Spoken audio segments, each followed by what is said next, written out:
Good afternoon, everyone. Good afternoon from sunny Zimbabwe. I hope you're all well. Please allow me to share my screen. Something is happening now. Thank you so much for this opportunity. I really enjoyed, Craig, um, your analysis and your thoughts on a digitally well Africa. I mean, it's almost like you've been in my head. These are the things that we aspire for in my organization. And without further ado, allow me to start my presentation. Today, I'm speaking on raising digitally well children within the African context, of course. We would love them to be focused, to be productive, and to be grounded by our African values and our customs. Now, here's what happened when this part of the world was introduced to the internet. We were promised opportunity, education, innovation, jobs, connection, and our minds would be blown away. I must confess, we have received this and so much more. I never in my life thought I would be in a platform with people from all across the world, but still be in my home. Like, how can I be in two places at once? This is the beauty of where we are in the digital age. Unfortunately, there are some unexpected, uninvited things that we did not foresee coming forward. We've gotten so much more than we bargained for in terms of emerging health conditions.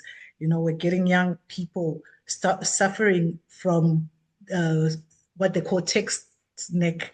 I remember observing children at most schools that I go to and realizing that with each year that we're going to these schools, the children more and more children are wearing spectacles. This I remember growing up. This was something that we expected when we were in our retirement ages, and yet now you've got little people starting school and already wearing glasses, and a lot of it, proven or not, I believe, has to do with spending so much time on those small screens. We're also seeing work coming out, research showing that there's more early onset of dementia, cognitive decline, anxiety is something that is ballooning in our societies. Young people are having clinically diagnosed depression, and some having suicidal ideation, all because of the platforms that they have been on and the kind of influences that are around them. So the world has definitely changed. We are seeing the introduction of screens in classrooms. We are experiencing smart boards. The chalk is being thrown out the window, and there's more exposure to gaming, to social media, to pornography, information overload for young people, as well as compulsive spending.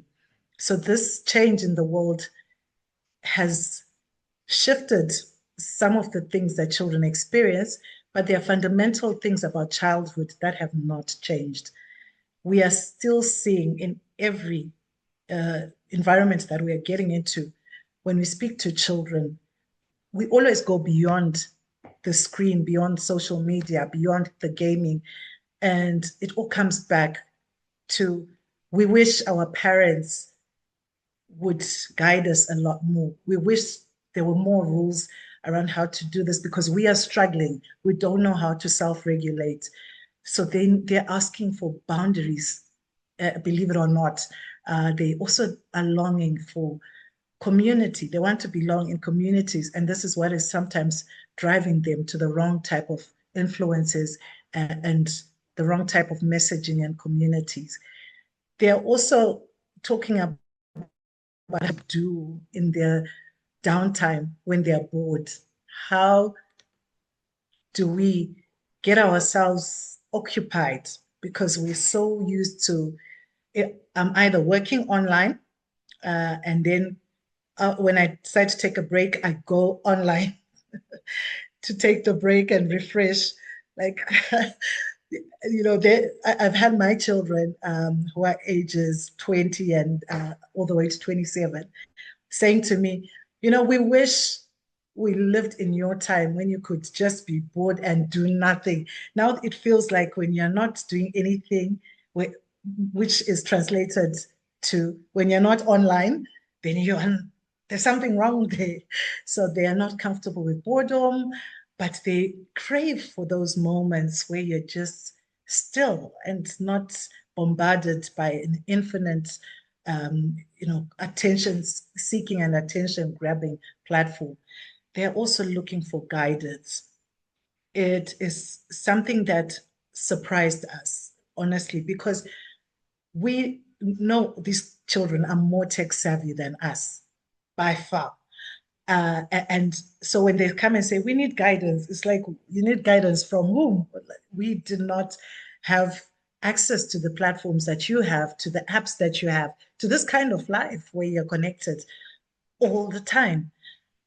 And so what we have then dug deeper into is that the guidance they're seeking, the traditional Afrocentric guidance, where a parent takes them through the opportunities, the dangers, the things that they need to be aware of.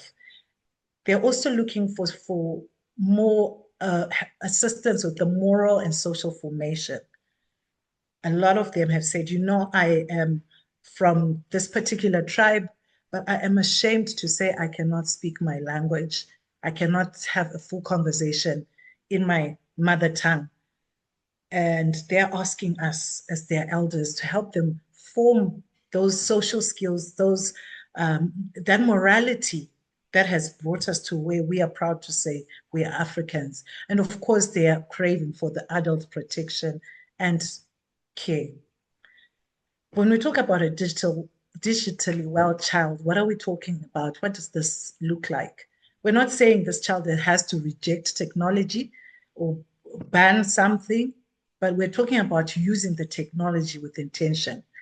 We need to help the children to know when to disconnect without the distress that we see. I looked for the video, but I couldn't find it. But I think some of you have seen videos which, when a device is taken from a child, they break down and there's so much emotional distress on both the child's side as well as the parent or the caregiver. And that is not okay. That is not normal, actually. And we just want to see children having being in a position where they can disconnect and they are fine with it and they know they can come back to it at another time. We also want to look at a child who understands the difference between online illusion and the truth. Some of the things that are happening online are creating a picture for children that is not real, where they're seeing picture perfect images and trying to model things that are they're impossible for them. And so we see them having issues emotionally, mentally, and we look forward to seeing a child who is not emotionally governed by likes, comments, or follows. And I know sometimes it feels like that's a pipe dream because this has become their reality and even ours, because we post something and next thing we want people to like it. We want people to resonate and to show that they're following and they're happy with what we are doing online. So this is a tough one, but we can still push for it. We want them to be able to sit in silence without reaching for a screen every time and to not be consumed by addictive and habit-forming platforms. We know that a lot of the platforms that they are on, they were deliberately designed to keep eyeballs on the screen, to keep us engaged, to keep us scrolling, to make us forget why we went onto the device in the first place.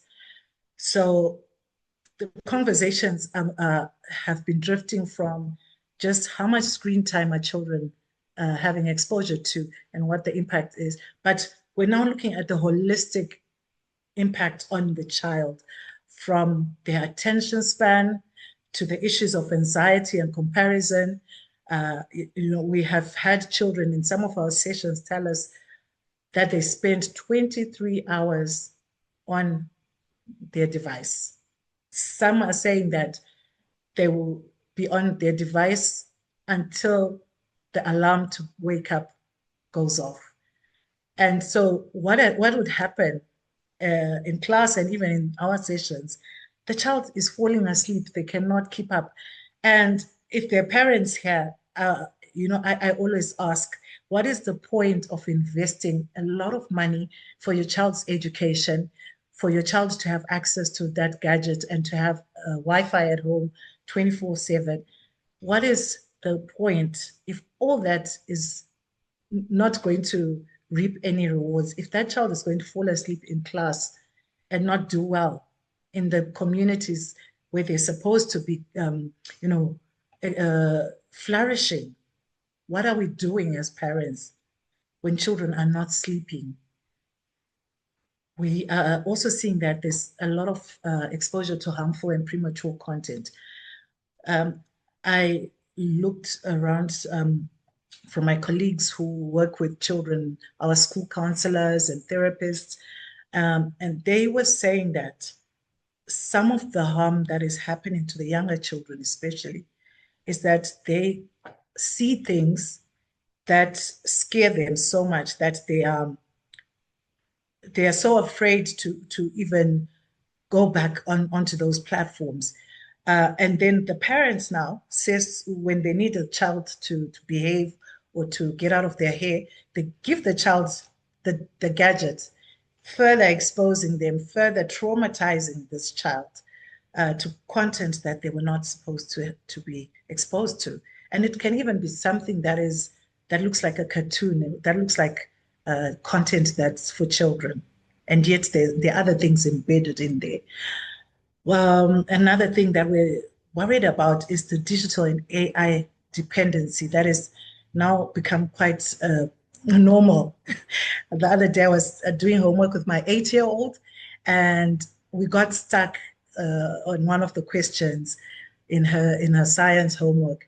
And she says to me, bring your phone, let's go to WhatsApp. You see that blue thing? Go there and ask it what the answer is. And I was honestly shocked because I hadn't done that with her. So I asked her, where did you get this kind of information? How did you know to do that? And she says, at school, we talk about it all the time. That's how some of my friends do homework, because some of them do homework without parents assisting them. So this is quite problematic because now children are being shaped by systems that do not have love for these children. It is now a matter of dollars and cents for tech companies that have created these addictive platforms. As we look deeper into what we can do, what can we do to help regulate children or to help them self-regulate, let's examine ourselves. Let's look within. Are we modeling healthy device use? Are we prioritizing real conversations with young people? Or are we driving and texting and not talking to your child in the car?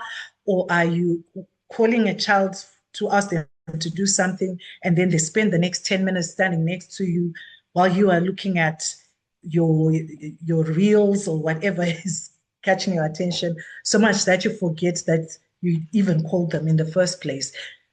You know, we are creating situations where children feel that they're not loved and they're not valued because of how we are engaging with our own tech. So do we create those tech-free moments in our homes and provide conducive digital environments for them? Practical foundations for helping children become digitally well. Let's have clear digital boundaries. We've heard this probably said a lot, no devices during meals. I'd add no devices in the toilet, no screens before bedtime. Back to the toilet and device thing. There's been research that's also been conducted to show that when we are sitting on the toilet and using our gadget, we tend to spend a lot more time than necessary on that seat. And it actually is now affecting our, the sphincter muscles. So let's watch out for that. something could be happening. And also, of course, the posture when you're on a seat and you're using a device. We need to ensure that we take away screens before bed, have age-appropriate access to platforms. Devices should just be outside bedrooms at night or even during the day. No gadgets in sacred spaces. Here, what I'm talking about is, you've got instances where you would go with children to church or to a family event, and you have children on their gadgets so much that they are not even aware of what's going on around them. They are not acknowledging the people around them. And it's really important that we bring back structure for the children in our lives. Delay, do not rush. Let's avoid parental pressure. Just because everybody else is doing it doesn't mean we have to. It doesn't matter that the school is demanding it. Let's talk to them and explain our reasoning behind wanting to delay. Let's delay social media for young people, delay that exposure. Because, childhood is a foundation. And if it's shaky, we're going to have problems with these people as they become adults.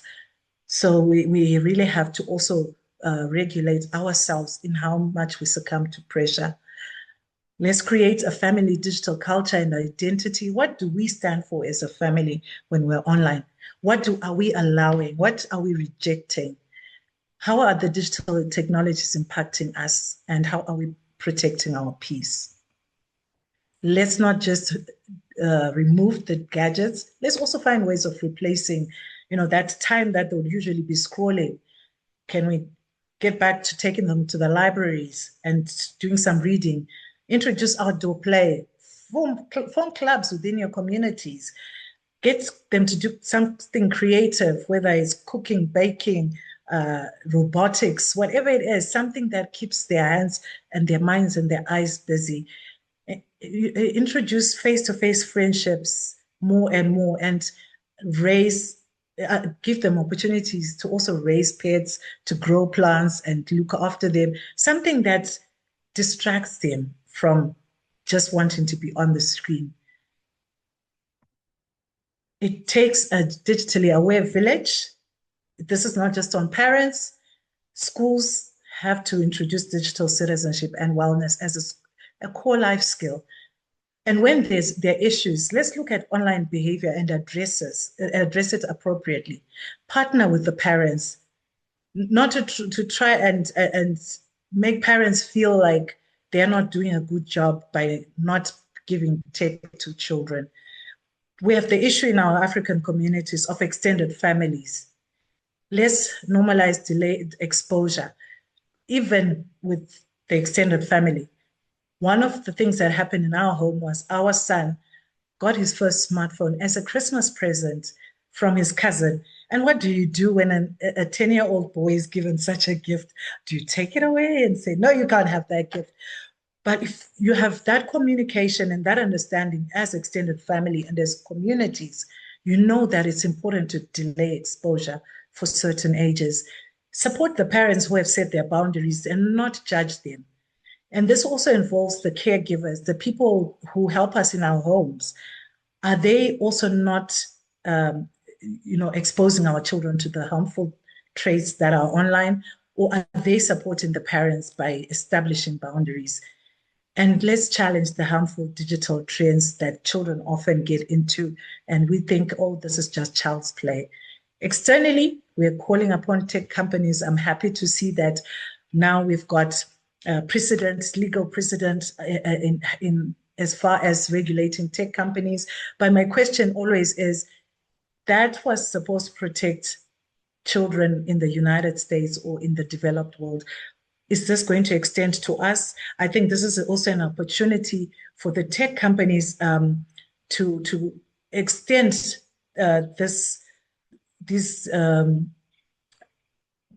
whatever interventions that they're coming up with, to extend them to African children, assess the risk, adjust algorithms, protect the vulnerable users, and place the children's best interests first before profit all the time.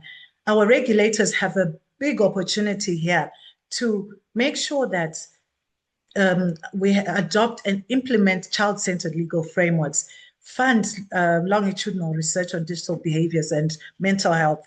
It is sad that we don't have enough research that is being conducted around these issues in our African context. We need governments to jump onto this. And please give children a voice in the policies that shape their online lives. I have attended so many AI policy, this, child online safety, that, and the child is missing in these platforms. We need to hear the voices. We need to know what is affecting them and how we can help them. As I round up, the bottom line for all of us, let's have the courage to say no. No to Eurocentric practices that do not serve us. No to things that other parents or other homes are doing that do not serve us. Let's have wisdom to guide the children and the consistency to enforce whatever we have come up with, whatever intervention, which will ensure that the digital world does not take away what makes children healthy humans. We, ladies and gentlemen, gathered here and those who are going to join later, we are the architects of these children's digital well-being. Let the African story be one of resilience and innovation and not exploitation and neglect. I thank you very much. And now to take the conversation further, I am so pleased to invite our panel moderator, Jennifer Kaberi, who will guide the discussion with our distinguished panelists. Thank you for your attention.